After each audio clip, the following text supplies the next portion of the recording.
semuanya, saya di sini Amanda Firsa Putri sebagai host pada obrolan pada kali ini. Jadi tema kali ini itu bulan bahasa. Jadi saya juga ditemani oleh Saskia dan Feby. Sebelum masuk ke topiknya, bulan bahasa itu sejarahnya seperti apa sih? Jadi bulan bahasa itu awalnya dideklarasikan pada Sumpah Pemuda tanggal 28 Oktober 1928.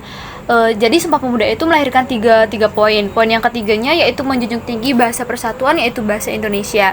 Jadi setelah diikrarkannya bahasa Indonesia sebagai bahasa nasional, kita semua itu patut merayakannya dengan mengadakan event-event yang berkaitan dengan bahasa. Nah, di sini kita akan membahas tantangan berbahasa Indonesia di era globalisasi. Saya banyak melihat fenomena baik di media sosial maupun media cetak tentang urgensi penggunaan bahasa Indonesia khususnya di kalangan para pelajar. Nah, menurut pandangan kalian, bagaimana tentang penggunaan bahasa Indonesia di lingkungan sekolah dan pergaulan sehari-hari? Sebenarnya di lingkungan sekolah kita masih menggunakan bahasa Indonesia terutama ketika jam pelajaran. Tetapi mungkin ketika di luar pelajaran masih banyak siswa yang menggunakan bahasa campuran dan bahasa asing. Untuk bahasa daerah bagaimana? Apakah masih digunakan? Kalau untuk bahasa daerah sih masih ya, apalagi jika kita tuh berkomunikasi dengan teman-teman kita yang satu daerah, tapi kebanyakan menggunakan bahasa Indonesia. Jadi emang untuk bahasa daerah itu masih sering digunakan ya? Iya. Nah, kalian tahu nggak bahasa-bahasa yang digunakan Gen Alpha? Tahu. Gimana nih menurut kalian tentang itu? Oke, jadi kan Gen Alpha itu tumbuh di era teknologi dan sosial media sejak mereka usia dini.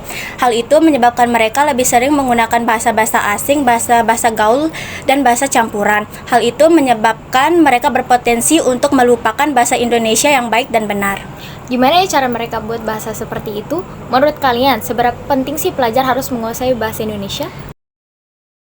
Sangat penting, apalagi jika kita itu sudah memasuki dunia kerja. Komunikasi yang baik itu adalah sebuah kunci. Itu bisa menjadi profesionalisme kita. Apalagi jika kita tuh akan berkomunikasi dengan orang yang latar belakangnya berbeda dari kita. Apakah kurikulum pendidikan bahasa Indonesia di sekolah sudah efektif untuk meningkatkan kecintaan pelajar terhadap bahasa Indonesia?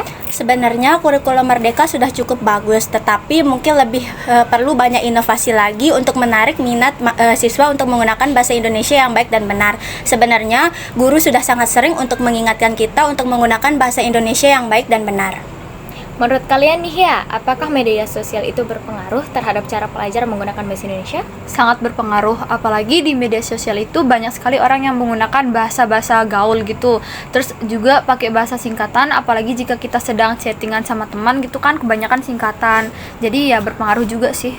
Apa sih yang harus dilakukan sekolah untuk mendorong pelajar menggunakan bahasa Indonesia yang baik dengan benar? Menurut saya, pihak sekolah perlu mengadakan lomba vlog atau podcast untuk menarik minat siswa untuk menggunakan bahasa Indonesia yang baik dan benar. Terima kasih buat kalian yang sudah memberikan pendapat tentang cara menghadapi penggunaan bahasa Indonesia di era globalisasi ini.